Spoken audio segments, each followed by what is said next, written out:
आप अपने जीवन में कभी ना कभी बीबीसी से जरूर मुखातिब हुए होंगे। कभी ना कभी आप लोगों ने बीबीसी की न्यूज सुनी होगी, कभी ना कभी आप लोगों ने रेडियो सुना होगा बीबीसी का। रिसेंटली क्या हुआ है कि बीबीसी के जो चेयरमैन हैं रिचर्ड शार्प, इन्होंने अपने पद से इस्तीफा दे दिया है। और यह बताया जा रहा है कि यह जो इस्तीफा है कहीं ना कहीं दबाव के चलते इन्होंने दिया है। क्या इनके ऊपर वो प्रेशर था, वो आज हम लोग इस लेक्चर के अंदर जानेंगे। बीबीसी का क्या इतिहास रहा है, कैसे ये एक प्राइवेट ब्रॉडकास्टिंग से एक गवर्नमेंट मीडिया हाउस के अंदर कन्वर्ट हो जाता है। और हम लोग ये भी देखेंगे कि इंदिरा गांधी का जब असासिनेशन हुआ था उस समय बीबीसी ने किस प्रकार से जो है वो न्यूज कवर की थी। यहां तक कि हम लोग विंसेंट चर्चिल जो है उनकी भी बात करने वाले हैं। तो लेक्चर में आप लोग अंतिम तक बने रहना। हम लोग जो है आज बहुत अच्छे से इस बारे में चर्चा करने वाले हैं, बातचीत करने वाले हैं। देखिए रिसेंटली क्या हुआ है, घटनाक्रम आप लोग सुनिए। ये जो व्यक्ति आप लोग देख रहे हैं, ये व्यक्ति है रिचर्ड शार्प। इन्होंने रिसेंटली अपने पद से इस्तीफा दे दिया है। एज ए चेयरमैन इन्होंने जनवरी 2021 के अंदर ज्वाइन किया था। जनवरी 2021 के अंदर इन्होंने बीबीसी के चेयरमैन की पोस्ट पर ये जो है अपॉइंट किए गए थे। और ये बताया जा रहा है कि जब ये अपॉइंट किए गए थे तो जो ब्रिटिश पूर्व पीएम थे बोरिस जॉनसन, उन्होंने इनके लिए जो है अपॉइंटमेंट के लिए रिकमेंडेशन दी थी। क्या रिकमेंडेशन देना बुरी बात है? क्या गलत किया उन्होंने? देखिए बेसिकली इनका अपॉइंटमेंट होता कैसे है वो आप लोग को थोड़ा सा समझना पड़ेगा। घटनाक्रम क्या हुआ है एक बार हम लोग देख लेते हैं। न्यूज ये है कि ब्रिटिश ब्रॉडकास्टिंग कॉर्पोरेशन जो है, इनके चेयरमैन ने रिसेंटली रिजाइन दे दिया है। और 2020 के अंदर जब बोरिस जॉनसन प्रधानमंत्री थे, उन्होंने इनकी अपॉइंटमेंट के लिए सिफारिश की थी। और फिर रिचर्ड, भाई देखिए क्या होता है कि एक म्यूचुअल कॉर्पोरेशन होता है। मान लीजिए कि मैं आपकी हेल्प करता हूं तो आपको भी तो मेरी हेल्प करनी है। हमेशा एक हाथ से ताली बजती नहीं है। तो एक तरफ तो ये जो रिचर्ड शार्प हैं, इन्होंने जो पीएम हैं बोरिस जॉनसन, उनके लोन के लिए गारंटर बने थे। और वो लोन कोई छोटा मोटा नहीं था, लगभग 8.25 करोड़ का लोन था। देखिए भारत के अंदर तो कभी भी पीएम को, कोई भी मिनिस्टर है, उनको लोन लेने की जरूरत ही नहीं पड़ती। अगर वो लोन लेते हैं तो हम लोग क्या मानते हैं, उनको बड़ा ऐसे मानते हैं कि यार इन्होंने अपने फिर लाइफ के अंदर किया ही क्या है। लेकिन वहां पर प्रधानमंत्री जो है पीएम, उनको लोन लेना पड़ रहा है और उसके लिए गारंटर कौन बन जाते हैं? रिचर्ड शार्प जो है वो बनते हैं। तो क्या ये बात गलत थी? देखिए इसमें कोई गलत वाली कोई बात नहीं है। लेकिन इसके बदले फिर बोरिस जॉनसन ने इनको अपॉइंट किया as a chairman of BBC. यहां तक तो बात ठीक थी। लेकिन ये कहा जाता है कि जब आप किसी भी पोस्ट पर तैनात हो रहे हैं, अपॉइंट हो रहे हैं, तो जो भी आप लोगों ने काम किया है, जिस भी मामले से आप जुड़े हुए हैं, वो तमाम मामला जो हैं वो आपको सामने रखने पड़ते हैं ड्यूरिंग अपॉइंटमेंट। तो बहुत सारे जो मामले थे उन्होंने हिडन किए रिचर्ड शार्प ने अपॉइंटमेंट के टाइम पर। और उनमें से एक मामला यह था कि इन्होंने जो लोन की यानी कि गारंटर बने थे, ये 8.25 करोड़ का लोन था। और यह बात जो है वो छिपाई थी अपॉइंटमेंट के टाइम पर, जब इनकी अपॉइंटमेंट जनवरी 2021 के अंदर हुई थी।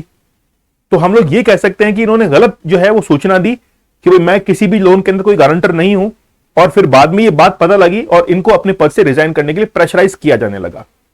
इनकी अपॉइंटमेंट होती कैसे है वो हम लोग एक बार देख लेते हैं। देखिए सबसे पहले ब्रॉडकास्टिंग के बारे में अगर हम लोग देखें तो ये जो कॉपी आप लोग देख रहे हैं, ये फर्स्ट पेज की कॉपी है।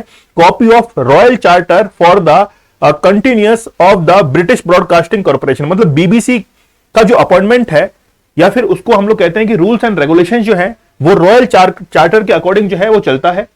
और उनकी जो अपॉइंटमेंट है वो मेनली पीएम जो होते हैं उनके रिकमेंडेशन प्लस एक जो सेक्रेटरी होते हैं उनके रिकमेंडेशन पर इनकी अपॉइंटमेंट होती है। और पूरी की पूरी कमेटी जो है वो बैठती है। और उन्हीं के रिकमेंडेशन पर जनवरी 2021 में रिचर्ड शार्प जो हैं वो अपॉइंट किए गए थे। हालांकि उन्होंने अपने पद से रिजाइन जरूर कर दिया है, लेकिन फिर भी वो 1 जून तक जो है 2023 तक वो इंटरिम चेयरमैन जो है वो बने रहेंगे। ठीक है। अच्छा, यहां पर जो है आप लोग देखिए कि बीबीसी को जो फाउंड किया गया था वो 1922 के अंदर किया गया था, 1922 के अंदर। लेकिन 1927 के अंदर ही इसको गवर्नमेंट ने जो है वो अपने अंडर में ले लिया था। पहले as a private company BBC start हुई थी और फिर बाद में गवर्नमेंट के रूल्स एंड रेगुलेशन मतलब रॉयल चार्टर जो है उसके अकॉर्डिंग ये फिर काम करने लग गई थी। और जो मोनार्की है, मोनार्की जो भी हेड होते हैं वही जो है वो इनकी अपॉइंटमेंट के लिए रिकमेंड भी करते हैं, वही इनको अपॉइंट करते हैं। ठीक है, वर्तमान में जो है वो एक गवर्नमेंट एजेंसी अब ये बन चुकी है जिसका नाम है ब्रिटिश ब्रॉडकास्टिंग कंपनी। अब यहां पर आप लोग देखेंगे कि इसका हेडक्वार्टर जो है वो इंग्लैंड के अंदर है, लंदन के अंदर इसका हेडक्वार्टर है। पूरे वर्ल्ड वाइड ये काम करती है, पूरे विश्व में काम करती है। इसके अंदर जो है वो लगभग 35,000 कर्मचारी काम करते हैं। कितने काम करते हैं? 35,000 कर्मचारी काम करते हैं और कुल 40 अलग अलग लैंग्वेज के अंदर ये न्यूज को दूसरे देशों के अंदर क्या करते हैं? ब्रॉडकास्ट करते हैं। खासतौर पे आप लोगों ने रेडियो वगैरह सुने होंगे, तो यहां पर आप लोगों को लिखा हुआ दिख रहा है कि रिचर्ड शार्प जो है वो अभी चेयरमैन है और टिम डेवी जो है वो अभी डायरेक्टर जनरल है। अब ये टेलीविजन, रेडियो और ऑनलाइन जो प्लेटफॉर्म्स हैं उन पर वर्क करती है। बीबीसी का ये जो लोगो आप लोग देख रहे हैं, पहले आप लोगों को रेड के अंदर दिखाई देता था, फिर ये ब्लैक के अंदर कन्वर्ट हो गया और केवल बीबीसी लिखा हुआ मिलता था। और ये जो कन्वर्जेशन हुआ था ये 2021 के अंदर हुआ था जब इस लोगो को चेंज किया गया था। तो रेड से ये पूरा ब्लैक जो है वो चेंज हो चुका था।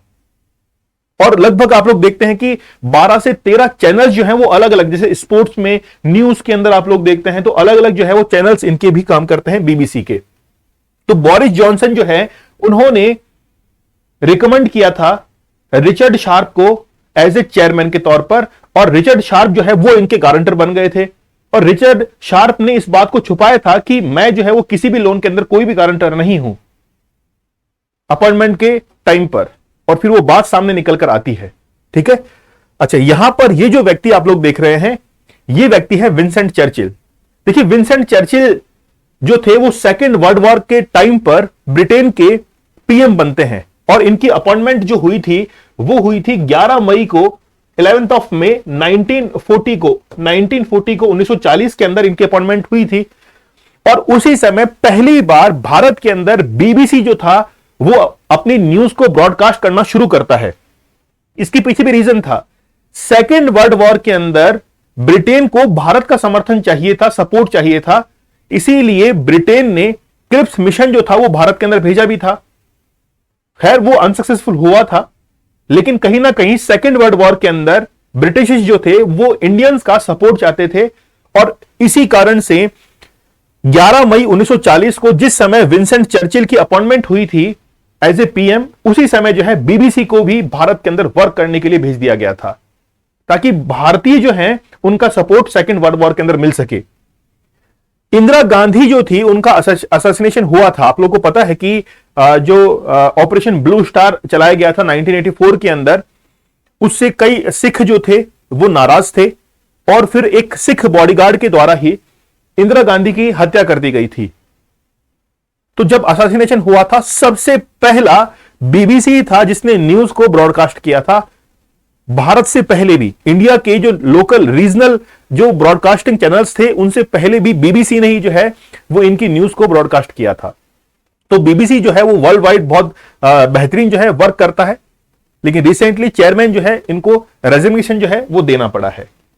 सिद्धांत सर ने आप लोगों के लिए कोर्सेस डिजाइन किए हैं ताकि आप लोग एग्जाम में बहुत अच्छे से तैयारी कर सको, और सिद्धांत सर ने एक नया चैनल जो है वो शुरू किया है क्राइम वर्ल्ड के नाम से। आप लोग जाइए, देखिए वहां पर, और जो भी लेक्चर्स आप लोगों के लिए आते हैं वो बड़े बेहतरीन आते हैं। आप लोग मुझे कमेंट सेक्शन में बताइएगा ये लेक्चर आप लोगों को कैसा लगा। आपका एक बेहतरीन कमेंट जो है वो हौसला अफजाई कर देता है। ठीक है, तो चैनल को सब्सक्राइब कीजिए। नॉलेज इज पावर, ये हमारी टैगलाइन है। तो मिलते हैं हम लोग नेक्स्ट लेक्चर के अंदर, तब तक के लिए धन्यवाद, थैंक यू, जय हिंद।